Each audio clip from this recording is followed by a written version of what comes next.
Quando se trata de níveis de riqueza, hoje em dia só ouvimos falar de Elon Musk, Jeff Bezos, Bill Gates e por aí vai. Juntos, cada um ultrapassa a quantia de mais de 100 bilhões de dólares. Para você ter noção da dimensão desse dinheiro, se você gastasse pelo menos $1 milhão por dia, você levaria mais de 200 anos para gastar toda essa quantia. Isso é tempo suficiente para 2 ou 3 gerações, não é?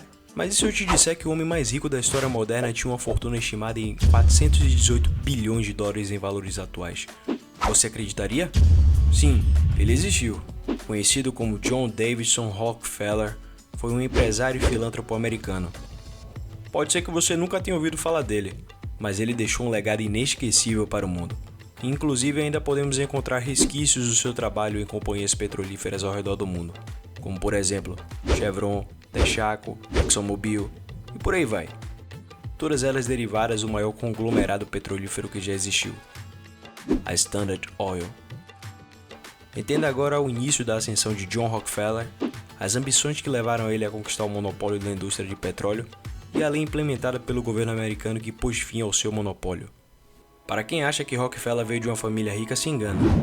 Advindo de uma origem humilde, ele nasceu em 8 de julho de 1839 em Richford, no estado de Nova York, nos Estados Unidos. Rockefeller tinha um pai ausente, o seu nome era William Avery Rockefeller, que era conhecido por ser um vigarista. Ele aplicava golpes ao redor do país, com o principal sendo a venda de poções medicinais que juravam curar doenças. Já a mãe de Rockefeller, Eliza Davidson, era uma dona de casa que se esforçava para manter a estabilidade da casa com a ausência de uma figura paterna, e ela sempre acreditou no potencial do seu filho. Desde pequeno, isso forçou Rockefeller a buscar se desenvolver, em especial nos negócios. Ainda criança, ele fazia dinheiro extra vendendo batatas, perus e doces. Com o pouco que ganhava, ele ajudava com as despesas da casa, e o que sobrava ele economizava. Isso possibilitou entrar no ramo de empréstimos de dinheiro, aumentando cada vez mais o seu capital. Além desse espírito empreendedor, ele era considerado como uma criança bem comportada, metódica e focada, e frequentemente dava pistas de que seria bem-sucedido. Aos 16 anos ele largou a escola e foi contratado para um primeiro emprego, como assistente de escritório ganhando 50 centavos por dia, até que um dia o seu espírito empreendedor aflorou. Apesar de ter aprendido sobre negócios e ter feito uma rede de contatos, Rockefeller se sentia acomodado nesse emprego, trabalhava duro e não se sentia recompensado pelo que ganhava. Após 2 anos sem perspectiva de melhoria, ele decidiu se arriscar, começando seu primeiro negócio de verdade. Isso era só o começo da sua empreitada para o sucesso. Rockefeller abriu seu primeiro negócio em 1859, uma empresa de alimentos com as principais mercadorias sendo carne, grãos e feno. Iniciando com um capital de $4 mil e com o objetivo de alcançar a quantia de $100 mil, ele fez 5 vezes mais do que planejava, com um faturamento total de $500 mil, e agora fundos suficientes para expandir e diversificar. Uma parte desse dinheiro foi utilizado novamente no ramo de empréstimos, uma forma rápida de multiplicar o seu capital. Como todo homem de negócios, Rockefeller soube aproveitar a oportunidade. Ele ficou sabendo de um novo recurso utilizado como fonte de energia que iria revolucionar o desenvolvimento da sociedade. Surge então em 1859 o petróleo, ou ouro negro como era chamado, descoberto no estado da Pensilvânia, nos Estados Unidos, pela Pennsylvania Oil. Com o fim da Guerra Civil Americana e com a disparada dos preços de óleo de baleia, utilizado como fonte de combustível naquela época, Rockefeller entrou de cabeça nesse ramo. Em 1863, ele construiu uma sociedade, com a primeira refinaria Clark e Rockefeller. Toda e qualquer fonte de rendimento da nova refinaria era reinvestida, e cada vez mais Rockefeller expandia o seu capital. Mas foi em 1870 que ele fundou a Standard Oil, ao qual passou a chamar a atenção de diversos concorrentes e posteriormente do governo americano. Como qualquer empresa em expansão, é necessário mais capitalização para intensificar o seu crescimento. Foi então que Henry Flagler, aproveitando a oportunidade, decidiu investir na Standard Oil. Talvez a melhor decisão que ele tenha tomado em anos. Mal eles acreditavam que estavam construindo o maior monopólio do setor de petróleo dos Estados Unidos, utilizando táticas de gestão inovadoras que rapidamente colocaram a companhia no topo da cadeia de produção de petróleo da nação. Mas isso era só a ponta do iceberg. Rockefeller era considerado implacável com a sua concorrência.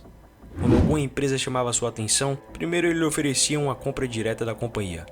Caso não aceitasse, ele apelava para práticas de manipulação de preço, como por exemplo vender petróleo e derivados do petróleo a preço de banana. Isso em muitos casos ocasionou a falência de diversas companhias que não conseguiam manter um preço tão baixo. Quando essas empresas estavam perto da falência ou iam a leilão, Rockefeller as comprava por um preço ínfimo do que elas valiam antes. Essas práticas utilizadas ocasionaram a expansão desenfreada da Standard Oil pelos Estados Unidos. Em 1875, a empresa de Rockefeller já era considerada como um monopólio no setor de petróleo, com mais de 20 mil poços de petróleo e mais de 100 mil funcionários. Alguns especialistas em contabilidade afirmam que essa empresa hoje em dia teria um valor de mercado de nada mais nada menos do que $1 trilhão. O seu poder de barganha era tão grande que ele decidiu fazer acordos com companhias de estrada de ferro, possibilitando o transporte mais barato e mais rápido do que os seus concorrentes. Ao final da década de 1870, a Standard Oil refinava cerca de 90% do petróleo dos Estados Unidos. E com isso, ele foi atraindo inimigos com suas táticas cruéis de expansão. Existe um ditado que diz que quanto maior a altura, maior a queda. Bom, não foi exatamente uma queda que Rockefeller vivenciou. Seu crescimento no setor de petróleo foi tão grande que abriu espaço para que ele diversificasse os seus ramos de negócio. Além do setor de transporte, ele se aventurou em um dos setores mais consolidados do mercado americano na época, o setor de produção de aço. Isso fez com que ele entrasse em rota de colisão com Andrew Carnegie, multimilionário e magnata do setor de aço, um concorrente direto de Rockefeller. Esse crescimento exponencial fez com que Rockefeller se tornasse o inimigo público número 1 dos Estados Unidos. Jornais, rivalidade nos negócios e o próprio governo dos Estados Unidos agora estavam querendo derrubar o seu império. Somente em 1911 o governo americano o atingiu diretamente, criando a Lei Antitrust, que impedia a prática de monopólio injustificado em qualquer setor de produção, dando oportunidades a empresas de pequeno capital. Isso obviamente ocasionou uma repartição obrigatória da Standard Oil em diversas companhias, algumas existentes até hoje. Foi necessária uma lei federal para frear o homem mais rico do mundo.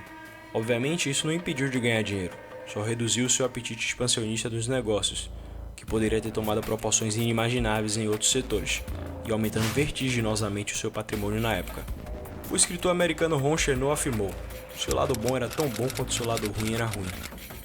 Apesar da ganância e a fome implacável de poder, o que podemos trazer de bom para o legado de Rockefeller? Certamente ele deixou marcas importantes presentes ainda hoje. Ele sempre foi adepto da filantropia, doando mais de $540 milhões para a caridade e financiando projetos de educação, saúde e artes.